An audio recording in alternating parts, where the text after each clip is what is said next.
Foreign forces making Mali more vulnerable. Yesterday we did touch on that one as well. But it's all coming away from Star Radio UK. It is your favorite African and Caribbean radio station in London. And when it comes to Ghana as well, the GIA questions government's commitment towards passage of Conduct of Public Officers Bill. Well, I will tell you more about that. And then the opposition party, the minority, are saying that Occupied Bank of Ghana demo, we won't break the law in protesting against Addison. Well, why did he quash or somebody say forgive or just retract or just cancelled or just how did they do it? Well, they decided, well, you're owing this much, it's been cancelled. Okay? So now government doesn't owe the Bank of Ghana that much, as much as they were owing them. But you listen to all those things, and it's quite an interesting one. But listen, I say Star Radio UK. It is your favorite African and Caribbean radio station in London. Now, what do you think about the president's statement that he made at the conference yesterday? Useless comments from the president. Mokhtari is saying. But what did you think about that at the Ghana Law or Ghana Bar Association's confab that is taking place? Today they have some big speakers who will be also taking the stage there. It is all coming away from Star Radio UK, your favorite African and Caribbean radio station in London. In other parts of the world as well. Now, female said, okay, let me bring you what is happening in other parts before we get there. Russia space base, possible venue for Kim Putin's talks. The North Korea ruler is on an armored train heading to meet Vladimir Putin. But now I know that he has met Vladimir, he is in Russia. It looks like it's a base, one of the military bases, air base that will be the center for their meeting. Now, Venice took back a €5 fee for day trip tourists. Well, why not? They have to. Supreme Court showdown over Israel judicial reforms. For the first time ever, all 15 judges convened to consider blocking a controversial new law. Well, somebody say, why not? Now, Nobel laureate who took on strongman wins in court, renowned Filipina journalist Maria Reza has been acquitted in the last of the 5 tax evasion cases. Somebody say a good one on him, a good one on him. But this is all coming your way from Star Radio UK. Shamsuddin, once again, good morning to you, and thank you very, very much for your support there as well. Here in the UK, female surgeons are saying that they are sexually assaulted while operating. That is a serious one. That is a serious one. Somebody think that, well, doctors, when it comes to them, they are above the law. They do everything above water. Okay? But it looks like that is not what I'm trying to do. What do you call him? Trump gestures by waving my hands that way. But that's not a Trump gesture. I'm just trying to describe something there. Now, pay matches prices rises even as unemployment climbs. Wages are no longer being squeezed by inflation, but there are signs the jobs market is beginning to turn. Well, so what is going to happen? Are they going to now increase interest rates again, or have we peaked? More going to be coming your way. Government hostages is set to take legal action. Hostages who were used as human shields say they would never have been allowed to land in Kuwait. So we'll be looking into that. The state pension is set to rise by 8.5% in April. Sharif family children move from court to court. The 5 children are taken to Pakistan a day before the 10-year-old was found dead in Saring. It's one of the stories making the round. Sharifuddin Mojid, good morning to you. Thank you very much for joining us as well. I hope you are doing very, very well. Star Radio UK, your favorite African and Caribbean radio station in London. Let's take this musical break, and once we come back, I'll be bringing you Mr. OLAYOMI KOIKI, and he'll be bringing you updates from Nigeria. Stay tuned, and don't you go away.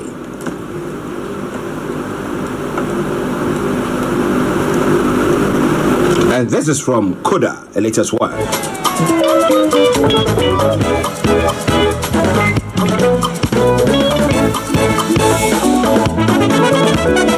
And it says, game over.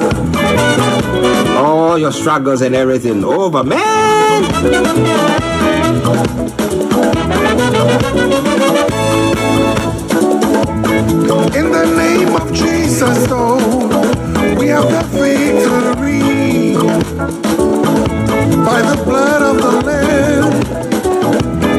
we have overcome. In the name of Jesus, yes, we have the victory. By the blood of the Lamb, oh yes, we have overcome. Say, no more worry, no more weeping. I have overcome in Jesus' name. Become many warriors with evil. Say, hey devil, it's game over. Oh, no more worry, no more weeping. I have overcome in Jesus' name. Become many warriors with evil. Hey devil, it's game over.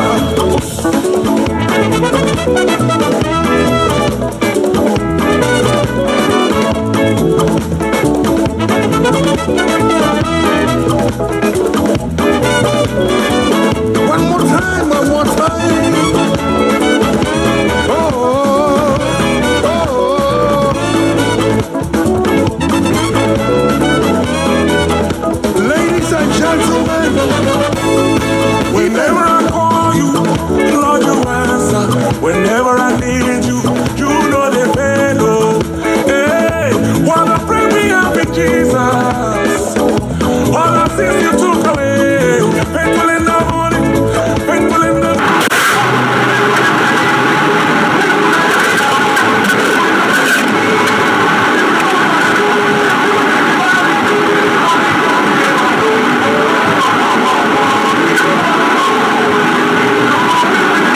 overcome in Jesus' name. I am overcome in Jesus' name. Become any warriors of evil. Hey devil, it's game over. It's game over. No more worry, no more weeping. No more weeping, no. I am overcome in Jesus' name. I am overcome in Jesus' name. Become any warriors of evil. Yes, of evil. Hey devil, it's game over.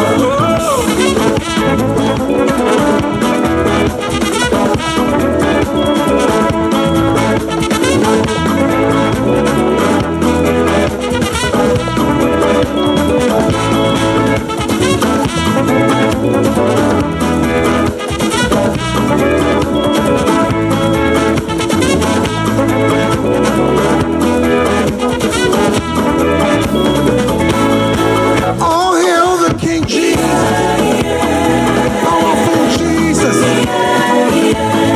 wonderful Jesus. All hail Emmanuel,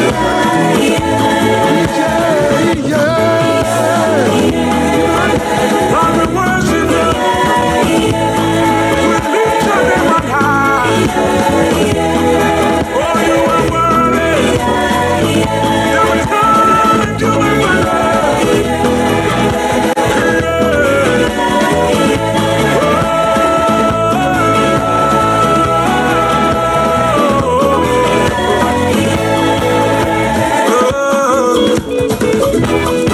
Glory to your name. Even from Nigeria, Ghana, hold up.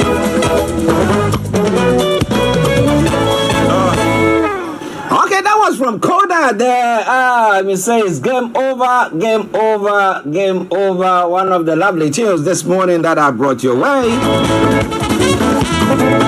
But this is Star Radio UK, your favorite African and Caribbean radio station in London. Bringing the time now to 7 minutes past the top of the hour. And of course, the Tuesday edition of the morning show. The King Jesus. Now, if you look at the time now, that means that we have a special bit that has to come your way. That is nothing than updates from Nigeria. With a white lion himself, Mr. OLAYOMI KOIKI, my brother and colleague and co-presenter. Now, if you miss out your way, you know what? You are home. You're on Star Radio UK. Let's go straight to North London Studios where I have Yomi, and let me say to him, Yomi, massive good morning to you. Well, a very beautiful, bright morning to you back in the studio, Mr. Archie. Good morning, Frank. Good morning to our viewers and listeners from around the globe, and welcome once again to the finest African and Caribbean radio station in London. And as we prepare the morning day of the first edition of the morning show on Tuesday, the 12th day of September. Yesterday was a very, very unique day, as we always say. For those of us that remember the 9/11, we continue to pray for peace around the world, and we continue to hope that many would have peace, just as we will be discussing Nigeria again this morning. Good morning, Mr. Archie. Let me come back again to you in the studio. Yes, morning to you. So how are you doing? How is the family, and how was your night as well? Well, the night was the weather is still a little bit, when it goes into the nighttime, you want that cool air. We know the climate change is a big problem, and we hope, as many of us that are concerned, that maybe the climate is for one part of the globe as against the other. But again, we can see that climate is very, very important, just as we saw that Kenya just had the event that took place just about a few days ago. My day has been very good, and I can only, praise that we are still alive as compared to over 2,000 people, like I said, that died at that devastating earthquake in Morocco. Yes, listeners, Mr. OLAYOMI KOIKI in our North London studios, so much here in the South studios, and we're going to be bringing you everything that you need to know when it comes to what is making the rounds or what is going on in Nigeria this morning. Well, pertaining to the you touched on one bit that we've not been touching on that much, and we wouldn't hear any of the presidents of the African countries, or especially those in the sub-region, the ECOWAS area, talking so much about it. We have the president the Moroccan president? It's with one of with the UAE. So we'll come to that. But what is your thoughts pertaining to the environmental degradation and stuff like that? Now here in the UK, the London mayor, London specifically, the London mayor is introduced. He's introduced what do we call it, the ULEZ, and we are thinking that it's not the right time. Everything that is going on, few people that have had a chat with are saying that no. If I just get about just 10 seconds. Okay. Just 10 seconds. Okay. Listeners, just bear with us. Yomi will be back with us in a moment. Yes. Okay. Yes. So and the issue that I've been asking has been my worry this morning has been what is happening when it comes to the environment. Okay, now we've got Yomi back. Let me ask, because I just want to know whether it's only me thinking that way, or you also have the same view when it comes to the environment. I was talking about the ULEZ and everything that we are doing to just protect the environment. However, it's not like the UK has got some huge borders or walls that rises to the sun, and therefore whatever we are doing here is contained, and therefore whatever effort that we are putting through. But you look at the African continent, you look at Nigeria, we have crude oil, but we're not having the oil refinery. We're not doing so much with whatever resources that we have. So if we want to just say, okay, the advanced countries have done it, they say we should all stop. Now we are talking about some countries saying, the African countries saying they want to be introducing electric cars and stuff like that. Meanwhile, we've not got enough even electricity to be powering our own homes. How do you see that? I mean, how our leaders should address that issue, Yomi? I know it's quite a complicated one, but what do you think? I think there is a lot of work that needs to be done when it comes to the climate change, and part of that is making the accessibility. I was out yesterday. You talked about the ULEZ. It seems that many of us probably have to abandon driving so that we can be able to go on the public transport. But again, many countries like Africa, in Nigeria, wants to also go in that direction. I know in Abuja, I have seen the stations where you can recharge your vehicle. But again, when you compare Abuja to somewhere in Jigawa or Kebbi or some other state across the country, the question is, is it something that can be done when it comes to, such issues as well? But when we talk about climate change, many Africans believe that we are not yet there. We need to first get things right, fix, the continent before we can even talk about climate change. But we, like it did say, whatever air we are breathing in is the same air that travels, to other part of the globe as well. And part of what we're going to be touching on later on is, that the president would also be returning back to, we know he had a stopover at the UAE, but he will be returning back for, COP 28. COP28 is going to be hosted, by the UAE later on, towards the end of this year. And what does the COP28 actually talks about? It talks about the issues surrounding, the climate change. And this UAE will be a milestone moment when the world will actually take stock of its progress on the Paris Agreement. We're talking about the first global stock take. Will provide a comprehensive assessment of the progress since what we call the adoption of the Paris Agreement. The GST will help align effort on climate action, including putting measures in place to bridge the gap. I had the privilege to monitor what was happening, not the A12 here in UK. We're talking about the A12 motorway in Europe, where the climate protester for 3 days literally shut down the motorway because of the protest. And it seems that the police actually have to say that it is time now that the government in Europe speaks to them, because it's not just disrupting life, it's also disrupting the economy of the European side of things as well. So you can see that when it comes to climate change, there are some people out there, we've seen them in UK every now and then, blocking up the motorway, delaying the traffic, but they are saying that it is better we delay it and allow it to become a problem, in the future. So when we talk about the global warming, it is not just affecting Europe, Africa is also being affected, and Nigeria is one of them. Well, Africa is being affected. So we'll see the conference that will be taking place pretty soon. And Yomi has said that the president will be there. But the question is, did we cause the damage? Somebody will say, no. Have we benefited from it? Somebody will say, not as much.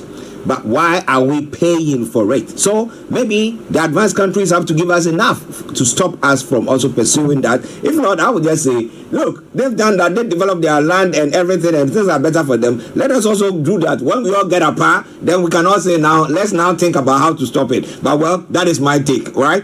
Listen to STARR Radio UK. Now, behind Mr. OLAYOMI KOIKI, you can see a picture of the president and the UAE leaders, one of them there. Yomi, how was the president conversation with the UAE? How did it all go? The visa bid and everything. How did it all go, Yomi?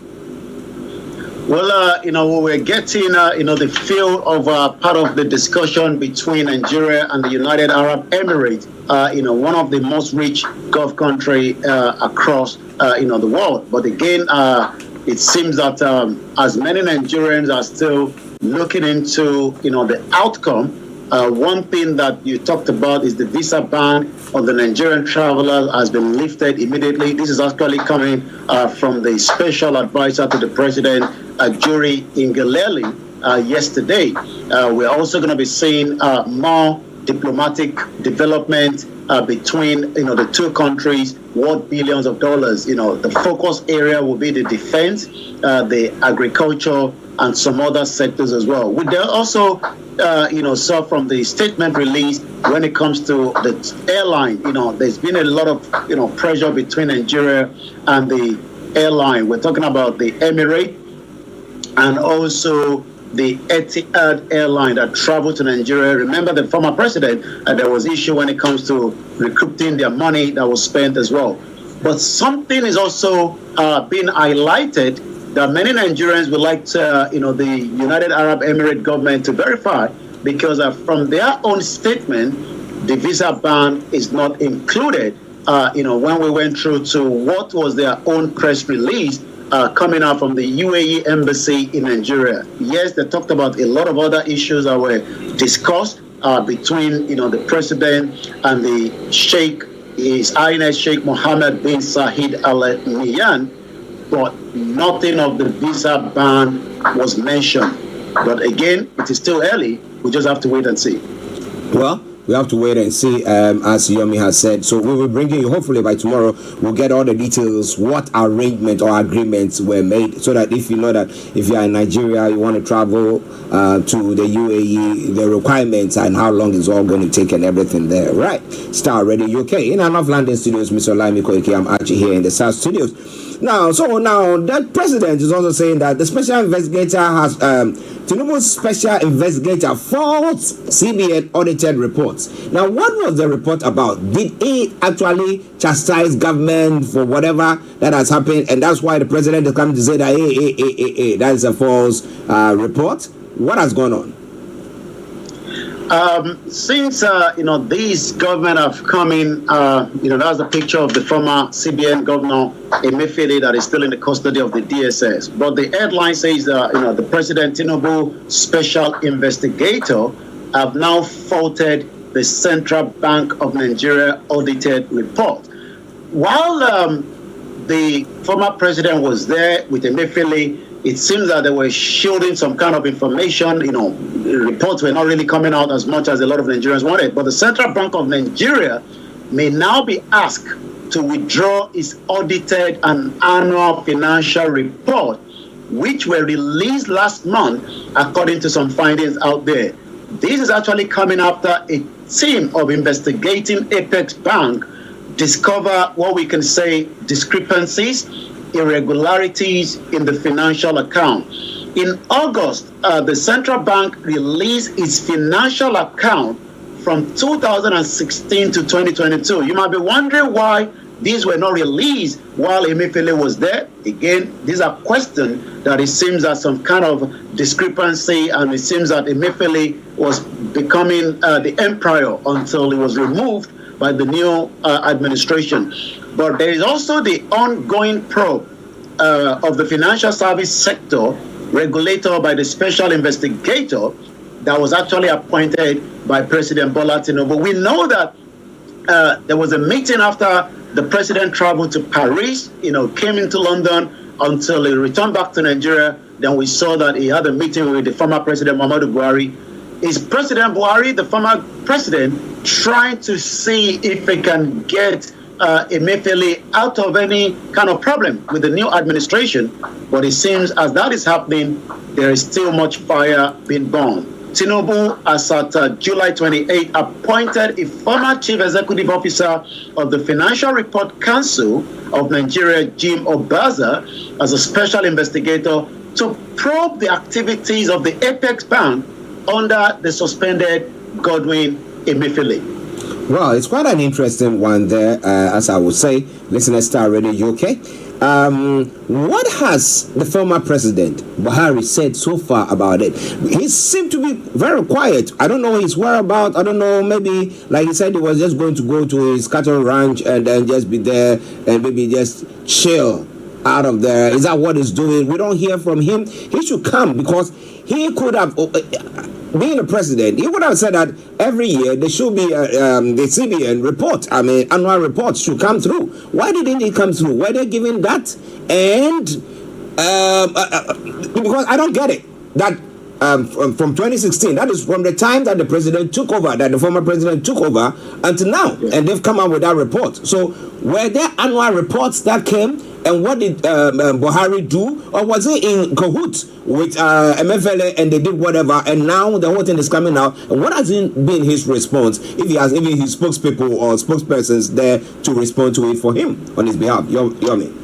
As we know, when the new government takes place, the previous one tends to not really want to be in the media, so they stay behind the curtain.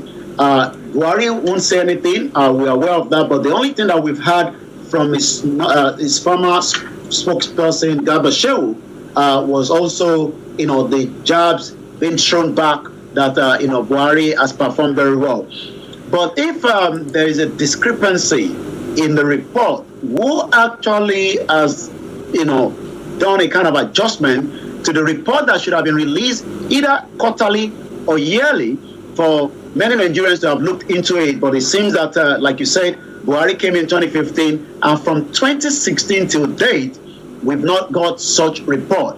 But what we can also say that it was also further learned that the Central Bank of Nigeria allegedly paid 401 million naira to IFRS Academy for the guidelines used in preparing the account.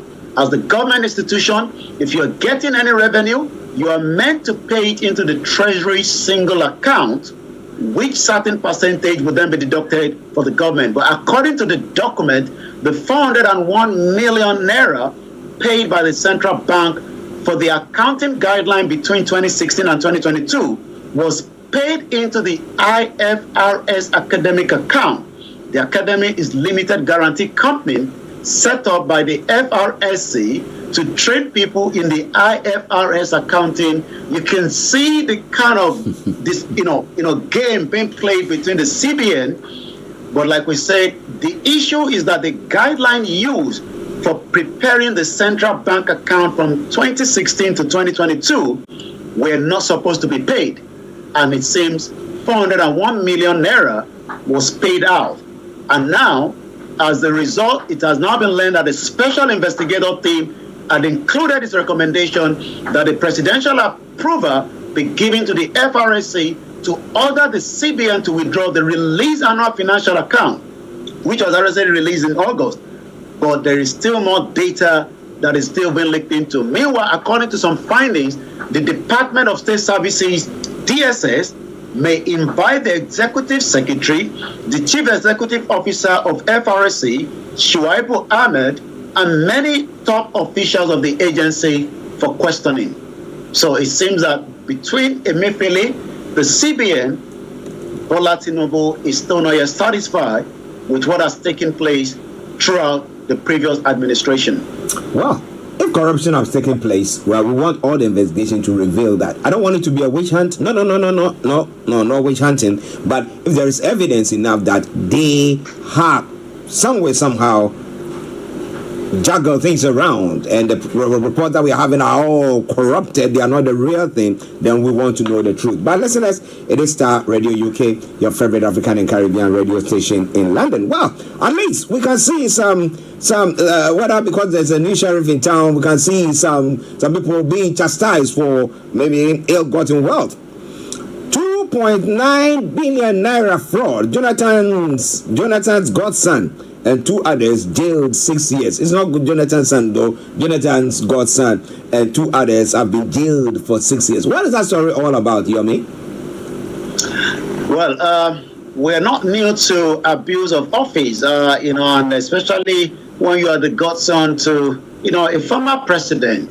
You're quite right. 2.9 billion naira is quite a huge amount of money that could have been used for so many projects. But how did this money became fraud in the first instance is what we want to look at. The Federal High Court sitting in Port Harcourt in Rivers State has convicted and sentenced a former special advisor to Dan Abia, elsewhere a managing director of the Niger Delta Development Commission, George Tuna, and two others to 6 years imprisonment for obtaining money under false pretense. The two others, Ebis Urubebe, Uzogo Chidebere, have also been sentenced along Tona by the presiding judge, Justice A.T. Mohammed, who were also convicted of money laundering, conversion of funds, and forgery contrary to Section 1 of the Advanced Fee Fraud and Other Fraud-Related Offences Act 2006, which is also punishable under Section 13 of the same Act. The defendants were originally arraigned by the Economic and Financial Crimes Commission in 2007. It seems that, as we always say, when you're the big man, the court case can drag and drag and drag. But if you're just a layman, you're likely to be brought into the court, and then either not even to the court, you might end up in the prison for a very long time without being arraigned. They were arraigned back in 2021 on 23 count bordering on obtained by false pretense, money laundering, abuse of office to the tune of 2.8 billion. This was contained in a statement that was issued yesterday by the EFCC spokesperson Wilson. But who is behind that? Like you said, they count 6 of the charges read that you, George Tuna Alaba, Ugozo Silas Chizebere, and the rest of a registered company, Yanagwa Mall Limited, that was incorporated in Niger Delta Initiative. We know that most of these are just for a gimmick. But what is the money for is the question. This money was meant for the Niger Delta Development Commission, purportedly for the purpose of providing quick win jobs for 300 youths women groups, and thereby committed an offense contrary to Section 15. It seems that money that should have been used have been moved as well. $1 million court did receive the sum, and also in cash. The godson of the former president, Goodluck Jonathan, has now been sentenced to 6 years in jail. Well, at least they cracked the whip.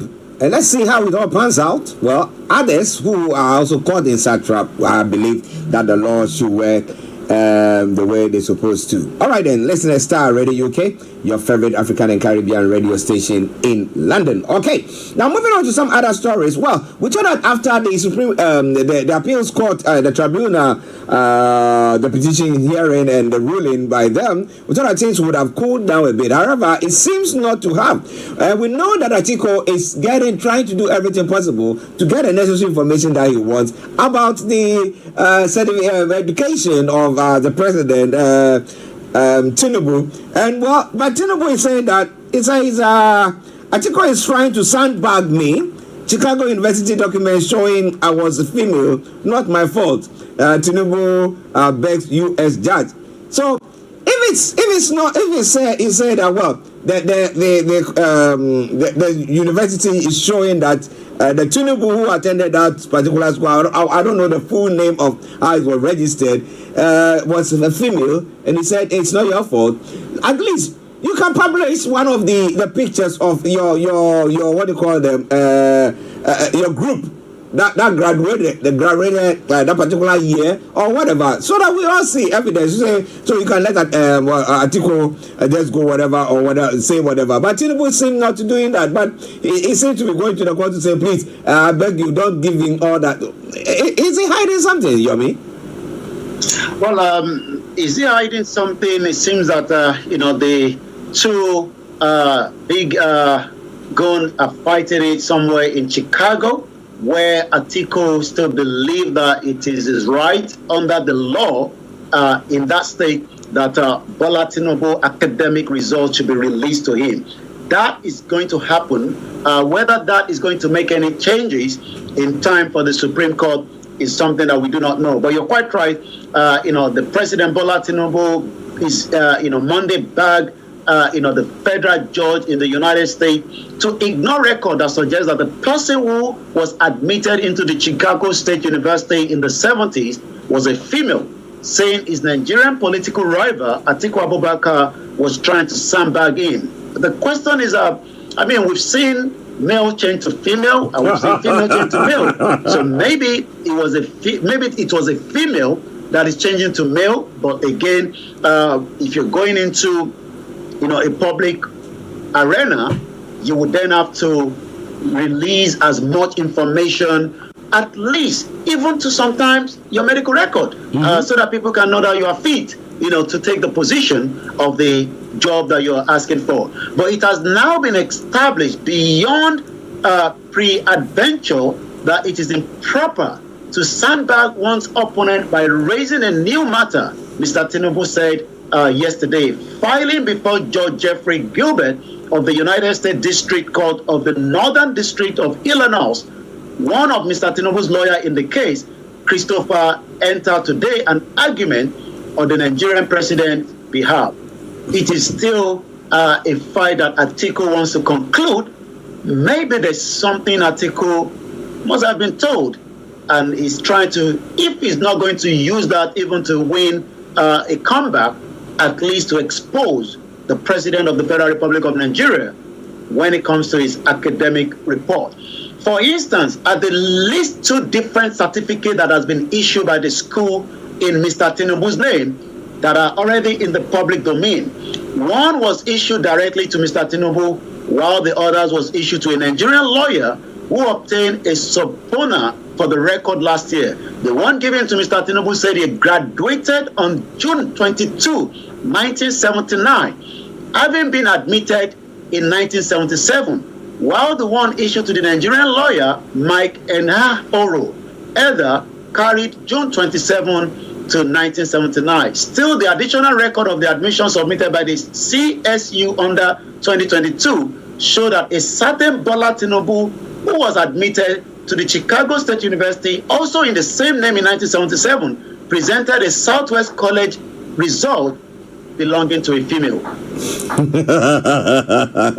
Well, we live in a world where, like Yomi said, people are changing from male to female, female to male. Some are saying they are binary, some are saying they are what.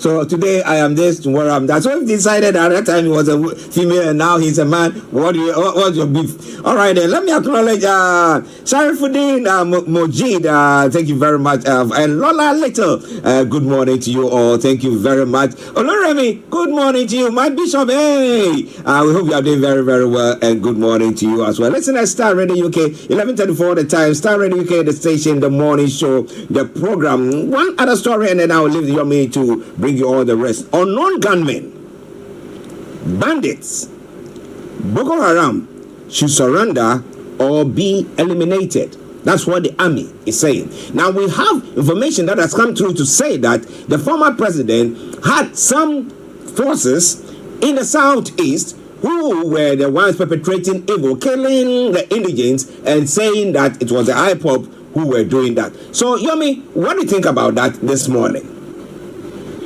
Well, you wonder why the Nigerian security have to tell us, that the Boko Haram must surrender. I mean, we don't expect them to be telling us that they should surrender. We're expecting them, to go after them and take them out and make Nigeria a free country. But the Chief Defense Staff, General Christopher Musa, says that the military will continue to go after all the advisories until they surrender or they are going to be eliminated. Actually, yesterday, the Chief of Defense Staff, General Musa, gave the assurance in Jaji in Kaduna while he was addressing participants of the Senior Course 46 of the Armed Force Command and Staff College.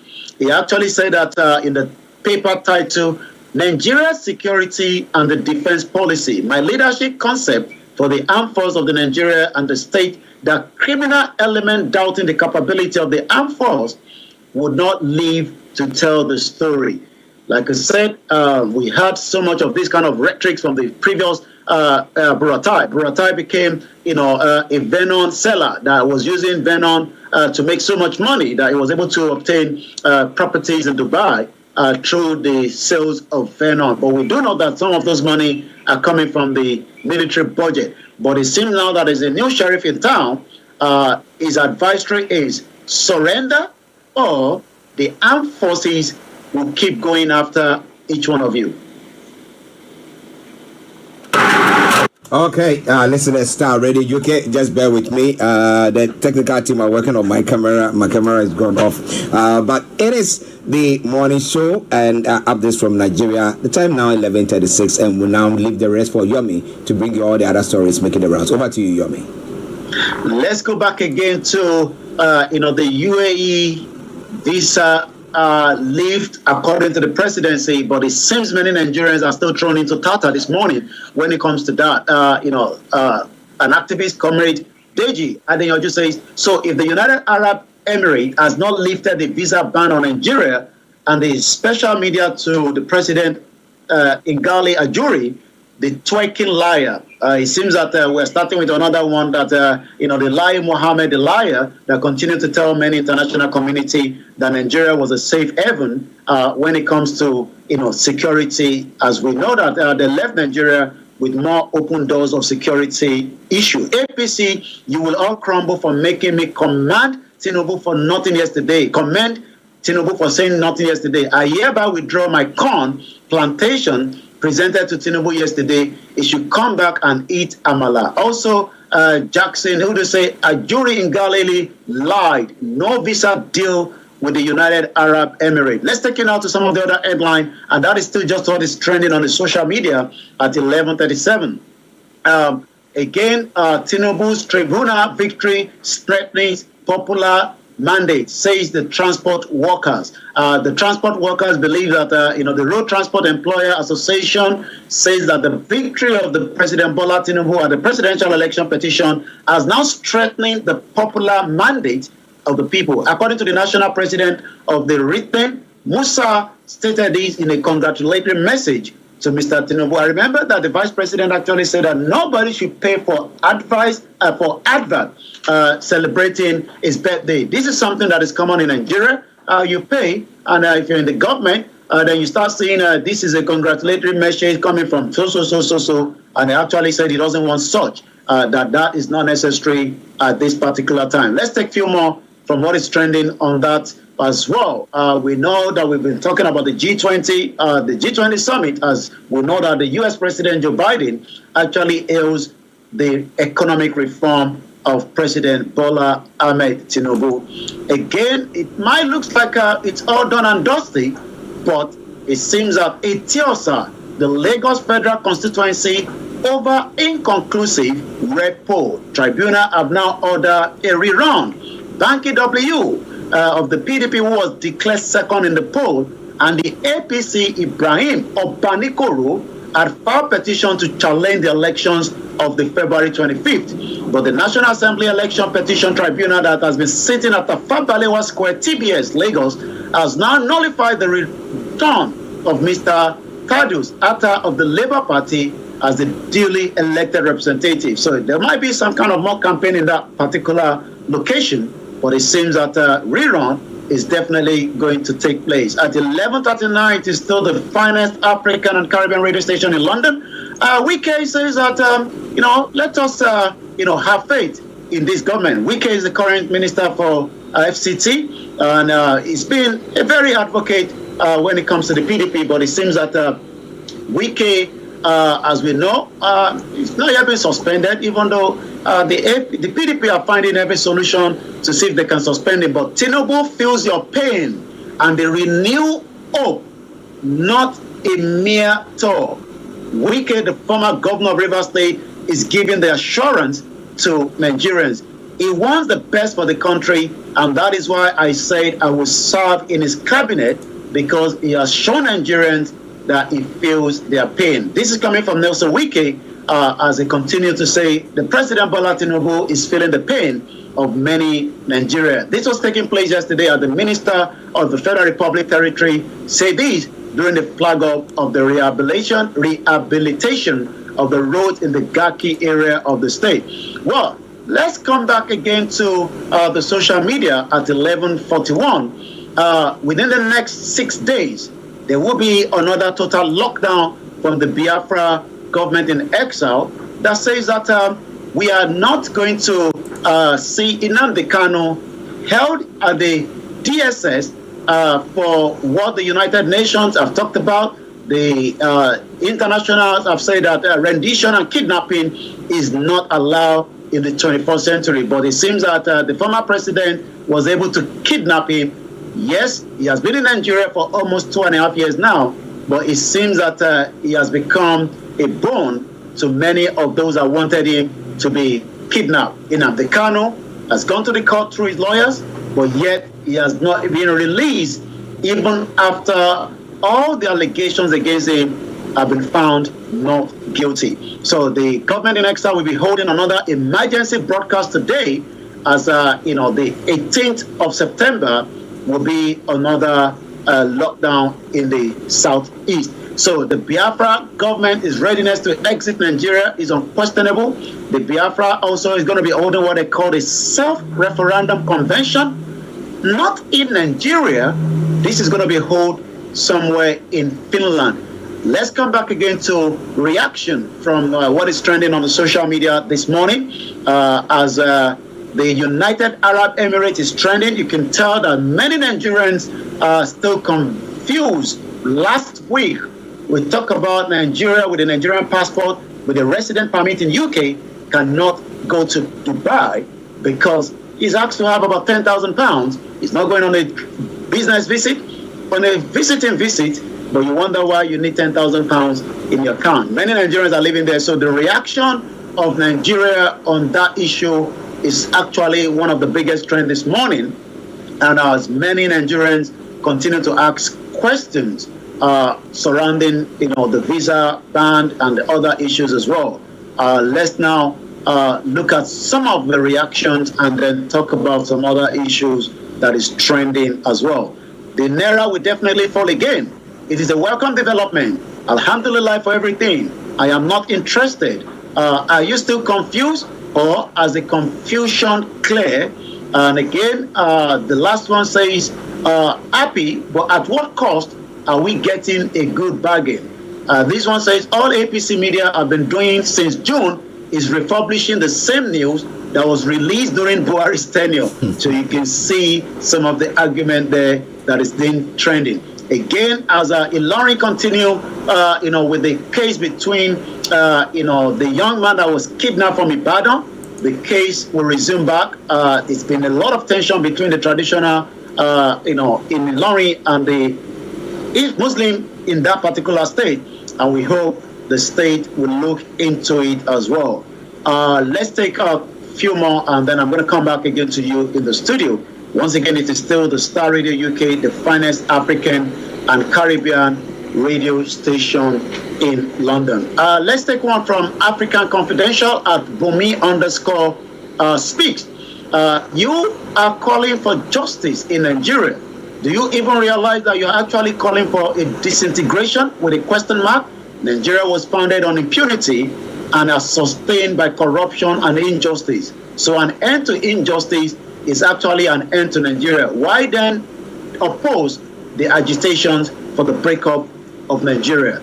That also is coming from another person's Fubura says, any traditional ruler, even if he is from my place, who is supporting cultism, I assure you that, as I have stated, with Anwada, I will come after you. You can tell there is a lot of tension out there. Shore has his son celebrating birthday, and we say happy birthday because we know that Shore has been to the studio.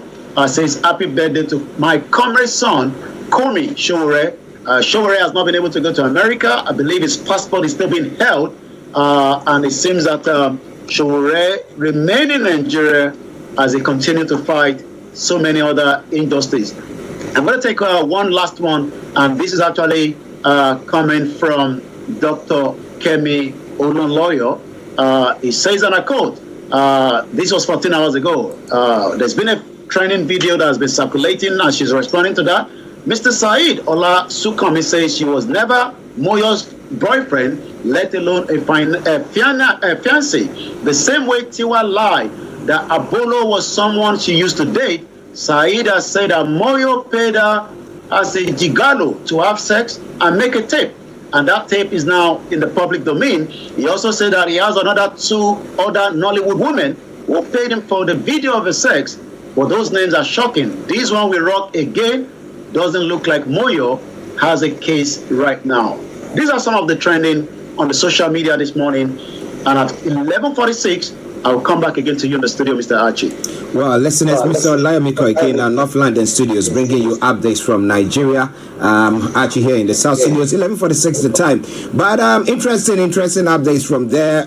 Anthony Adedeji, let me say once again, good morning to you. And yes, Jackson Ude. Okay, now, interestingly, there's one other story, a breaking story from Nigeria, from Lagos. A heavily loaded truck has fallen on a lane on Otedola Bridge, Ojodu Berger, in Lagos State, now leading to a gridlock on the busy road. The accident, which happened on Tuesday, has resulted in traffic congestion inward Lagos Ibadan Expressway and Ojodu Berger as the bridge is flooded.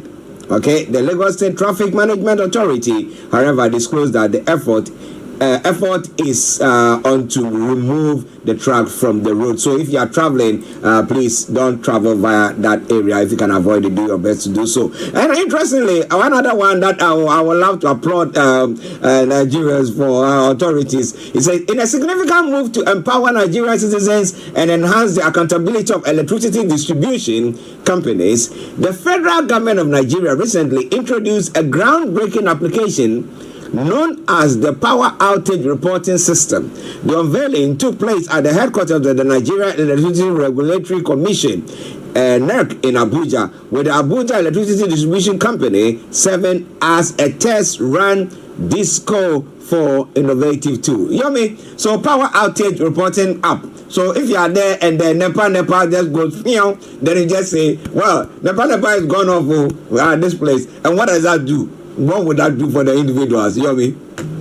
Well, what would that do for the individual is almost the same as the federal government have now delisted 37 illegal loans apps. And those loan apps could be threatening to life. We've seen people commit suicide after taking less than 50,000, and it becomes close to 500,000 that you have to pay back. And we're not joking. We've seen this before in UK, and the reason why we see kind of shark loan, they're called the shark loan, is when a country economy is strained, and those below poverty line are looking for a way to have the same thing. Just like we wanted here in UK. You wanted that flat screen TV, it becomes a loan to you, and it becomes a big issue.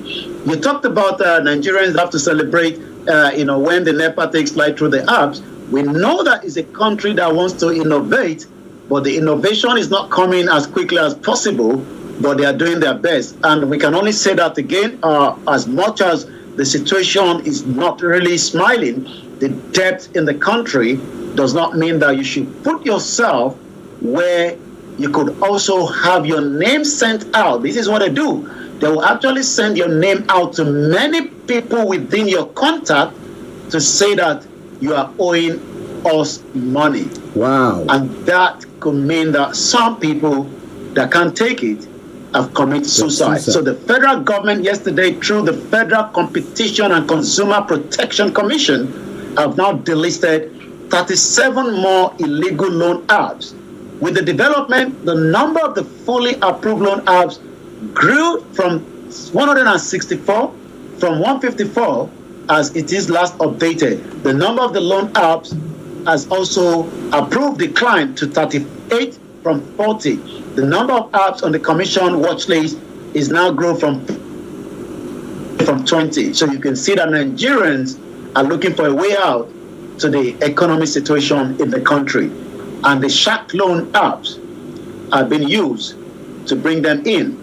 And when you take 20,000 or even up to 200,000, where you are expected to be paying back, and if you can't pay back, your name will be sent to all your contact on your list for taking money from us and paying it not to us. Not just your contact, to other people as well. So I might end up saying names, which I have seen, that I don't even know.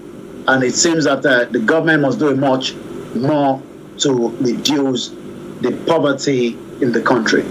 Well, listeners, that's what maybe Wike was saying. He says that, look, the president has got good ambition, good plans for the whole of Nigeria, so let's trust him. Well, what do you think about all that?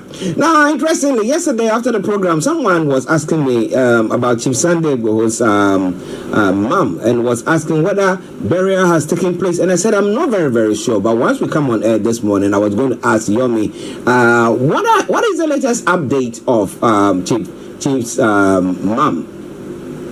Well, we know that the mother died just few days after the July 1st. That is always remembered for Chief Sunday Igboho, especially with the loss of two of his very close friends and uncle after the Nigerian federal government under the former president Muhammadu Buhari put an assassination attempt on his life. He escaped, but two people died. Multiple numbers of people were taken away. The government declared him wanted, and it ended up in Benin.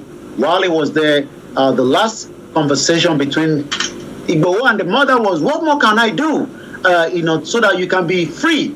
Well, he says, well, maybe if you speak to God, God might answer. And after a couple of days, the mother died. That has a spiritual significance for the Yoruba people, that it seems that the mother has taken a message somewhere for hope on him. We know that Igboho, the government right now hasn't said much. The mother has not been buried. I can confirm that to us right now. The mother has not been buried, but we are still behind the curtain. There's a lot of conversation going on. But for now, we can only say that the government of Benin Republic, President Patrick Talon, has kept him there so that he can be there for his own, not just safety, according to the law, international wise. He has been in the same position like Igboho, just like Tinubu was at that point when he was in exile in London until Abacha died, and the rest is history. So being in exile is not a crime.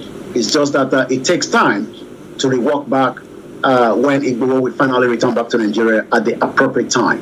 Okay, listen, let's start ready. Okay, just another one, just a quick one. Now, what do you call him? Okay, the name is eluded me. I was bringing Sowere's case. Now, in Sowere's case, why hasn't he been either, whether he's going to be facing prison or whatever charges that they've leveled against him, and then he'll be given the freedom to travel? Why are they still holding on to him there? I mean, so he's in Abuja all the time. He cannot leave Abuja and go elsewhere. Sowore case between the federal government is got to do with Sowore called for #revolution now, and it seems that the federal government was not really pleased with such. Sowore was picked up, and since then Sowore has been going to the court. His passport was taken off him. We knew that Sowore had what we called house arrest until just before the beginning of the campaign for the election. Sowore was eventually released and allowed to contest. And since then, the case has still been ongoing. He's not yet a free man, but he's still challenging what we can say between the Federal High Court and the Omoyele Sowore of what we call the 2019 Revolution Now protest that the federal government says was illegal. But we know that delivering the judgment in the fundamental, and this was sometime last year, delivering the judgment in the fundamental right enforcement suit that was filed by Omoyele Sowore, the judge Obiara Ogwato, ordered the state security service to pay him 1 million. Such money never get paid anyway, so nobody, just like Igbo, has not been paid after the Oyo court asked that money needs to be paid for the damage of his property, even though the inflation has affected that, so they might have to pay a little bit extra. But again, what we can confirm is that Sowore, a human rights suit that was filed by Sowore, the judge, Mrs. Chineka, on December 8, 2021, has also ordered the DSS to immediately release the iPhone and a cash of 10,000 naira, which was allegedly to have been forcefully taken from him without a court warrant. But Sowore is still out there. He was a presidential aspirant. Many Nigerians didn't vote him, but they believe that revolution now, just as he's celebrating the son's birthday, is the only solution to the country current state of things. Okay, listeners, let's say thank you very much to Mr. OLAYOMI KOIKI. Yomi, before you go.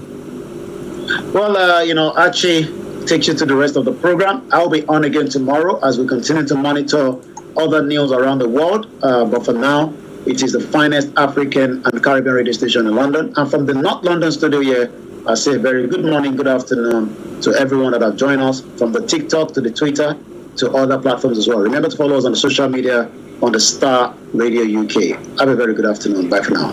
Bye-bye. Well, listeners, that has been updates from Nigeria with Mr. OLAYOMI KOIKI. It is STARR Radio UK, 11:56 the time. That's 4 minutes to 12. But let me bring you some music, a special one for all of my Yoruba listeners. It's one